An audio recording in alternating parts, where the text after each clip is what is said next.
مدرسے کا بچہ مہمان رسول نہیں ہوتا، عاشق رسول کے گھر کا بچہ جب کسی عاشق رسول کے مدرسے میں پڑھتا ہے تو مہمان رسول بنتا ہے۔ اور یہ بچوں تمہیں پڑھانے والے نائب رسول کہلاتے ہیں۔ مجھے خوشی ہے، سارے لوگوں کو میں مبارکباد پیش کرتا ہوں کہ انہوں نے ہمارے سامنے سب سے پہلے مہمان رسول کو بٹھالا، ہمارے اگل بگل نائب رسول کو بیٹھالا۔ تو کیسے ایسا نہیں ہو ہی نہیں سکتا کہ اولاد رسول نہ آئے۔ جب ایسا مجمع ہوتا ہے تو بن بلائے آل رسول آ ہی جائے۔ تو تم جتنا اپنی قسمت پر ناز کر رہے تھے اس سے کہیں زیادہ میں کہ اللہ اس گلدستے کو سلامت رکھنا اور تمہیں نوازنے والے۔ ماشاءاللہ ادھر ادھر جو لوگ بیٹھے ہیں وہ جانتے ہو کیا ہے؟ عاشق رسول ہے۔ کتنا پیارا گلدستہ ہے، سامنے نائب رسول، ارد گرد نائب رسول، سامنے مہمان رسول، ادھر ارد گرد دیکھو تو عاشق رسول، ادھر دیکھو تو آل رسول۔ اللہ گلدستے کو سلامت رکھے، سلامت رکھے۔ یہ ٹھاکر گنج ماشاءاللہ وقت ایسا آ جائے کہ اب کوئی گنج بن جائے تو ماشاءاللہ بہت زوردار ہو جائے گا۔ خیر وقت آئے گا تو ضرور یہ انشاءاللہ اشرف نگر بنے گا انشاءاللہ۔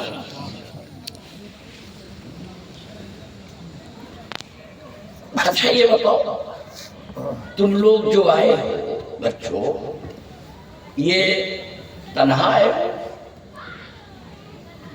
کہ اپنے ساتھ کیا لائے؟ یہ جتنے بھی لوگ آئے ہیں تو ظاہر سی بات ہے ہر آدمی بولے گا کہ میں اپنے ساتھ روح کو لایا ہوں۔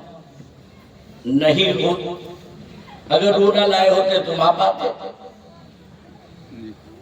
تو سارے لوگ اپنی روح کے ساتھ آئے ہیں، ٹھیک ہے؟ اس کے علاوہ دو فرشتے جو تمہارے ساتھ ایسا مجھ سے لوگ کہتے ہیں حضرت آپ کرتے کیا ہو؟ حضرت آپ کرتے کیا ہو؟ تعویذ بھی نہیں دیتے، کچھ نہیں کرتے، تو آپ کرتے کیا ہو؟ یہ سوال لگا رہتا ہے، بہت سارے لوگوں نے پوچھا بھی، تو میں نے کہا چلو کبھی ایسا موقع رہے گا تو میں بتا دوں گا کہ میں کرتا کیا ہوں۔ حضرت آپ کرتے کیا ہو؟ ظاہر سی بات ہے جب بھی کوئی انسان کہیں جاتا ہے، رشتہ داری میں گیا، بھائی آیا ہے، چاچا آیا ہے، نانا آیا ہے، اسے کچھ کھلا دو، اسے کچھ پلا دو، روح بیچاری بھوکی رہ جاتی ہے۔ میرے پاس جب انسان آتا ہے تو میں نہ ناشتہ پوچھتا ہوں نہ چائے پوچھتا ہوں، بزرگوں کا ذکر شروع ہو جاتا ہے، درود و سلام کا ورد ہو جاتا ہے، روح خوش ہو جاتی ہے۔ عقل تو یہ کہتی ہے کہ حضرت کی مریض بن کر آپ کے پاس آئے ہیں، جتنی آپ ان کی بات سنو گے انہیں زیادہ یہ مطمئن ہو کر جائیں گے۔ لیکن دل و جان ہوش و خرد سب تو مدینے پہنچے، کیوں نہیں چلتے رضا سارا کا سارا سامان گیا۔ تو میں انسان کی نہیں سنتا، اپنی سناتا ہوں۔ تو جب تم جا کر گھر پر سوتے ہو تمہاری روح آ کے مجھے سلوٹ کرتی ہے۔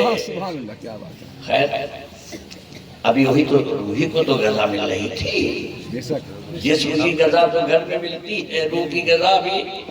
خیر دو فرشتے ہوتے ہیں جن کا تمہارے جسم سے کوئی تعلق نہیں ہوتا، وہ نیکی اور بدی دونوں لکھتے رہتے ہیں۔ اگر اس کو ہم ایسے کہیں اچھا تو نہیں لگتا کہنے میں، لیکن تم کو سمجھانے میں کہ ایک ایسے جاسوس ہے جو تمہاری مکمل جاسوسی کر رہے ہیں۔ دو فرشتے، ایک نیکی ایک بدی، تم نیکی کرو گے وہ لکھیں گے، بدی کرو گے وہ لکھیں گے، ٹھیک ہے؟ ان کا تمہارے جسم سے کوئی تعلق نہیں ہے۔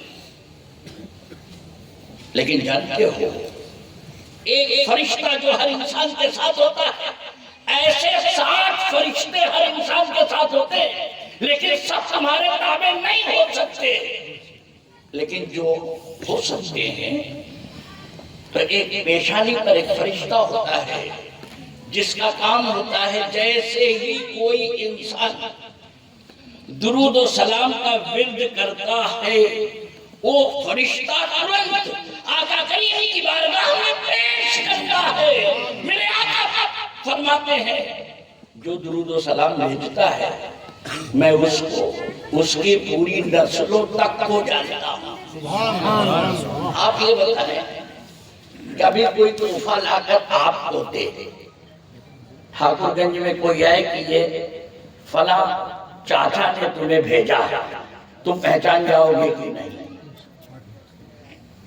پہچان جاؤ گے نا، جسے تم جانتے ہو جیسے ہی کوئی کہے گا۔ اور میرے غوث اعظم پیران پیر دستگیر فرماتے ہیں میں ساری کائنات کو ایسے دیکھتا ہوں جیسے ہتھیلی پر رائی کا دانہ۔ تو سرکار دو عالم کے دیکھنے کا عالم، تو جیسے ہی کوئی انسان درود و سلام کا ورد کرتا ہے وہ فرشتہ ترنت ڈیوٹی میں نہیں تھا، کوئی مدیش تھا، کوئی بینود تھا، تو میں نے کہا بھئی صبر تو کر جاؤ، ہمیں صبر سکھاتے ہو تم بھی تو صبر کر جاؤ، آ کے محفل میں بیٹھو تو ناراض ہو کے تم چلے گئے، کس کے پاس رہنے سے کوئی مطلب نہیں ہے، تم کیسے تو آ جاؤ بیٹھو۔ ایک اہم فرشتہ ایک ہر انسان کے سینے پر ہوا کرتا ہے جس کا کام ہوتا ہے نیکی کی طرف لانا، اور تم نیکی کی طرف نہیں آ رہے ہو وہ بھی تم سے ناراض ہو گیا، درود و سلام کا ورد نہیں کر رہے ہو، یہ پیشانی والا ناراض ہو گیا، سینے والا اس لیے ناراض ہو گیا نیک کام کی طرف تم آتے نہیں ہو، نیکی کی طرف آتے نہیں ہو، یہ ناراض ہو گیا۔ ایک فرشتہ پیٹھ پر ہر انسان کی ہوا کرتا ہے جو برائیوں سے روکتا ہے، اور تم برائی سے روکتے نہیں ہو، وہ بھی ناراض ہو کے چلا گیا۔ حضرت آپ کرتے کیا ہو؟ جو ناراض ہو کر چلے گئے ہیں انہی کو میں تمہارے ساتھ کر دیتا ہوں۔ میں کیا کرتا ہوں ان کو تمہارے، اب اگر تم سفر میں نکلے چاروں طرف سے تمہیں گھیر لیا گیا، مارنے کی کوشش کی گئی، تو یہ فرشتہ جو پیشانی والا ہے سرکار دو عالم کی بارگاہ میں بار بار تمہاری وجہ سے جا رہا ہے، تمہاری وجہ سے جا رہا ہے، اس کی ڈیوٹی ختم تھی، تم نے درود و سلام کا ورد کرنا شروع کیا، اس کا آنا جانا ہو گیا، ایک منتری کے بعد جا کر سنتری پاور والا ہو جاتا ہے، سرکار دو عالم کی بارگاہ میں جاتے جاتے یہ پیشانی والا فرشتہ کتنا پاورفل ہوا۔